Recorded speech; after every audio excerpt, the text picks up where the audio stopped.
सुमनसवन्दित सुन्दरि माधवि चन्द्र सहोदरि हेममयि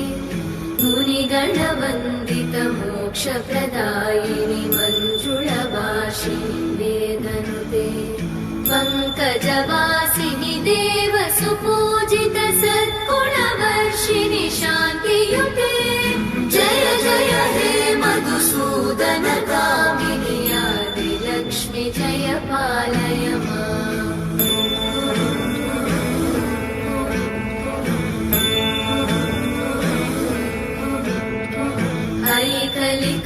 ऐकलिकल्मषनाशिनि कामिनि वैदिकरूपिणि वेदमये क्षीरसमुद्भव मङ्गलरूपिणि मन्त्रनिवासिनि